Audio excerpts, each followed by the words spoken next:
Project Extraction, Snafu, Project X, Sandstorm.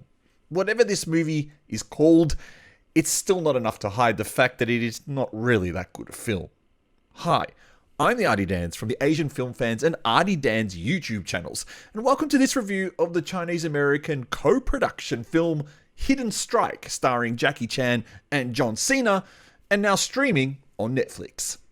Dragon Law is the leader of an elite Chinese special forces team tasked with the mission to extract 500 Chinese civilians, including Professor Cheng, from an oil factory in the Middle Eastern desert. While on the highway of death, a man-made sandstorm hits the convoy, and a group of mercenaries hijack two of the buses, including the one with Professor Cheng on it. They take her back to the factory to steal the remaining oil, while Dragon Law teams up with an ex-American soldier named Chris, who is living in the desert and was part of the mercenary team. They form an alliance once they realize they're on the same side, and head back to the factory to rescue the professor and allow Chris to get revenge for the death of his brother. So if I could sum up the movie in a very short nutshell, it would be, oh boy, where do we start? Because it really is just a bit of a mess, and it's a bit of a hot mess, and it contains so much terrible video game level CGI that it couldn't look any more fake if it tried. Now, this is the movie that's been lost in release hell. It was announced a couple of years ago with Sylvester Stallone, in the role that John Cena has taken up in the movie. But Stallone ended up pulling out so that he continue working, I believe, on Expendables 3 or 4, whichever one they're up to. And so John Cena was put into that role.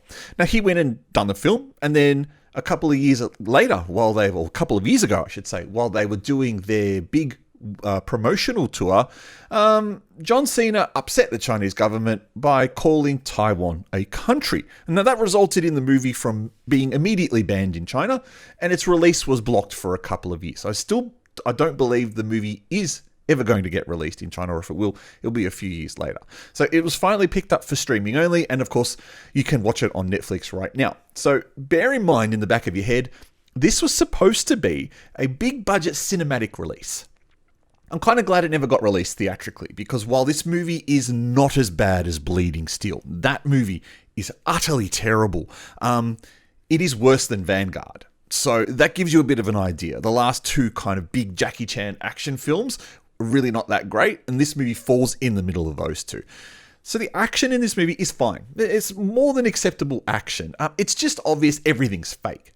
And CGI takes over in a lot of scenes, such as at the start, there's a fight in a bus, and the camera keeps panning around, and it's very obvious that those kind of shots should not exist. What you end up with is just this CGI mess. It's a very stilted action scene that doesn't flow.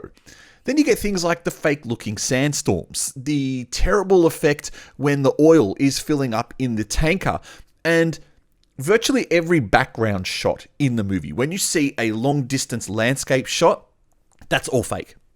It's all oversaturated, and it makes it look a little bit like a nature documentary. None of it feels like it belongs in a movie. The other thing worth looking at is that it doesn't feel like Cena and Chan have that much chemistry together. Every joke, and I mean every single joke they tell, falls terribly flat. Of the 3-4 dozen jokes in the movie, I believe I laughed twice. Now, this movie is probably aimed at a 12 to 17-year-old audience, so definitely out of my age group. But I'm struggling to think which country is going to want to watch this movie. So the Chinese get this over-patriotic version of themselves that it's just completely off-putting. Even for Chinese watching it, they would think that this is a little bit off-putting. While the Americans are made to look like these gun-toting idiots who just prioritize brawn over brains. And there's far too many, gun jokes in the movie that, again, are just not funny. So in the end, what you end up is offending both audiences, the Chinese and the Americans. And with all these predictably bad jokes that fall ridiculously flat, that were done far better 25 years ago when Rush Hour came out. Far, far better in Rush Hour. And so thus, we have a movie, Hidden Strike, which is probably about 20 years too late. This was released just around the 2000s. This would have been great. And Chan looks old. and he looks bored. And all of his stunts, it's really obvious, all of his stunts are filmed from a distance and from behind, so you can tell that it's not Jackie in any of these scenes. And then you've got this action that's very stop-start and very over-edited. Fighting scenes just don't look great.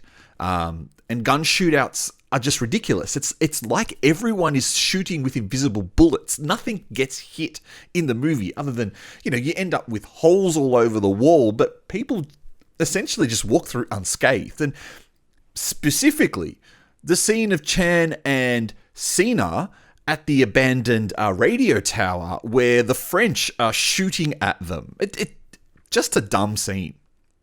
And then, as if the movie couldn't get any dumber, it insults the audience one last time, right at the end, or close to the end, where Chan is having his final fight scene with the half-tattooed face guy, and it's all in foam bubbles. And you just sit there and think, this movie couldn't get any stupider if it tried. And of course, then it played up the foam bubble joke. It has Jackie Chan blowing bubbles out of his mouth. And another ridiculous scene where he stands in front of a fan to blow all of the foam off him. Just by that stage of the movie, you've put up with so much crap, you're probably thinking, oh, you know what, just let this film end. So, while I don't think this movie is the low light of both Chan and Cena's career, they both have far worse films than this. This is not the film that they thought it would be. And even if it was released theatrically, it wouldn't have been the film that they would have wanted to have. So you could argue that this could maybe be a 2-star film, as some of the action is quite fun. And I will admit it, there is some good action scenes in it, and at least the movie tries to keep the action pace up. But I think 1.5 stars is probably being very generous. There is a very generic plot, there's these ridiculous stereotypes, and this constant attempt at humor that falls flat all the time. However, at least you get John Cena doing some wrestling. So, if you have seen it, and you probably have because now it's streaming on Netflix finally, what did you think of it? Was I correct or incorrect? Do you agree with me or disagree with me? Write a comment below, press like if you enjoyed this video, otherwise subscribe to both the Asian Film Fans and Artie Dan's YouTube channels, and I will catch you next time, which should be in a couple of days, for the Meg 2. See you then.